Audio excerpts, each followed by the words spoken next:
السلام علیکم میں یوٹیوب فیملی، کیسے ہیں آپ سب؟ امید کرتی ہوں خیریت سے ہوں گے۔ تو جناب آج یہاں پہ کوئی ریسپی وغیرہ نہیں تھی، تو میں نے کہا کہ چلے میں آج آپ کو ایک واقعہ سناتی ہوں۔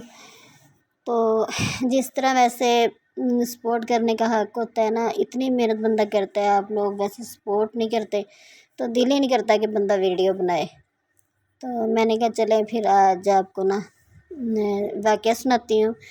واقعہ یہ ہے کہ اس سے آپ کو صبر کرنے کی تلقین ملے گی۔ آپ کو آپ اتنی بڑی بات ہے کہ آپ لوگ کہیں گے کہ ہم واقعی صبر کریں۔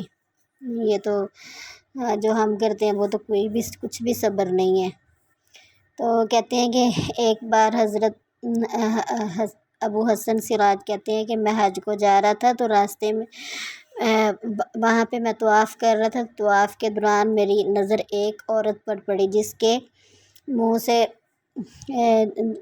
جس کے کہتے ہیں کہ اتنا پیارا اس کا چہرہ تھا کہ اس کے چہرے سے شعلے اٹھ رہے تھے کہ اتنا پیارا چہرہ تھا۔ تو میں نے اس کو کہا کہ مجھے تو لگتا ہے کہ آپ کو کبھی آج تک کوئی غم نہیں پہنچا۔ تو انہوں نے کہا کہ آپ میرا غم سنیں گے تو اگر میرا غم پتھر سنے گا تو وہ پتھر بھی ریزہ ریزہ ہو جائے گا کہ میرا اتنا بڑا غم ہے۔ تو حضرت ابو حسن سراج کہتے ہیں کہ میں نے کہا کہ بتائیں کیا بڑا غم ہے آپ کا؟ کہتی ہے کہ جب ایک بار قربانی کے دن تھے اور میرے میاں نے بکرا ذبح کیا، اور میرا ایک بچہ تھا، 2 بچے تھے چھوٹے، تو وہ دیکھ رہے تھے۔ تو ایک بچہ میرا جو ہے اس نے دوسرے کو کہتا ہے کہ جس طرح ابو نے بکرا ذبح کیا ہم بھی ایک دوسرے کو ایسے ہی ذبح کرتے ہیں۔ اور اس نے میرے بچے کے گلے پر چھری پھیری اور میرا بچہ وہیں پر پڑا تھا، اور وہ ڈر کے مارے بھاگ گیا، اور بھاگتے بھاگتے اس کو بھیڑیے نے پکڑ لیا، اور اس نے بھیڑیے نے کھا لیا۔ اور میرا جو میاں تھا وہ ان کے پیچھے نکلا کہ میں دیکھتا ہوں کہ وہ دونوں کہاں گئے ہیں۔ تو وہ کہتے ہیں کہ ایک تو پڑا وہ سامنے مل گیا، اور دوسرے کو وہ ڈھونڈنے کہیں نکل گئے، تو ان کا بھی پاؤں پتھر کے ساتھ بجا اور وہ بھی وہاں پہ دم توڑ گئے۔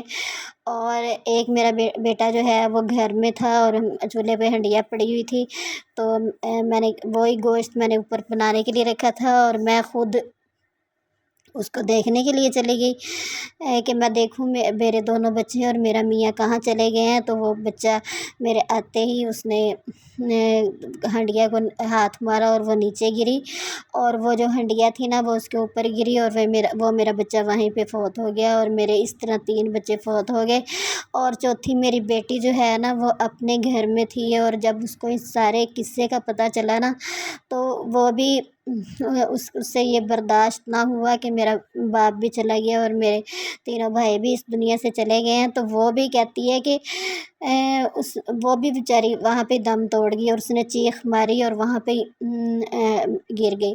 تو کہتی ہے کہ میرے اندر اللہ پاک نے اتنا صبر دیا کہ میں نے یہ سارا کچھ برداشت کیا۔ پھر میں نے کہا کہ کوئی بات نہیں، اللہ تعالیٰ یہ تو عارضی دنیا ہے، یہاں پہ تو کہتی کہ میں نے جو صبر کا پیالہ پیا وہ کسی نے بھی نہیں پیا۔ واقعی اس کا بہت زیادہ صبر تھا، اور اس نے بہت زیادہ صبر کیا۔ اللہ پاک کہتے ہیں کہ اللہ پاک نے اس کو اتنا اجر دینا ہے انشاءاللہ، کہ یہ کہتی میں نے کہا کہ یہ تو عارضی دنیا ہے، اس یہاں سے تو ہم نے ایک نہ ایک دن چلے ہی جانا ہے، اصل زندگی تو آگے کی ہے۔ اللہ تعالیٰ ہمیں سب کو بس آگے اکٹھا کر دے، اور اللہ تعالیٰ نے کر بھی دینا ہے کہ اس عورت نے اتنا صبر کیا کہ ہم جیسے ہوتے تو ہم تو وہاں پہ ہمیں کچھ نہ کچھ ہو جاتا اور ہم اللہ کے پاس چلے جاتے، لیکن اس نے اتنا صبر کیا۔ تو کہتے ہیں کہ وہ سارا صبر کا ہی تھا جو اس کا چہرہ اتنا روشن تھا، اور وہ اس نے صبر کیا ہوا تھا۔ اللہ تعالیٰ ہمیں معاف کرے اور اللہ تعالیٰ ہمیں بھی ان جیسا بنا دے۔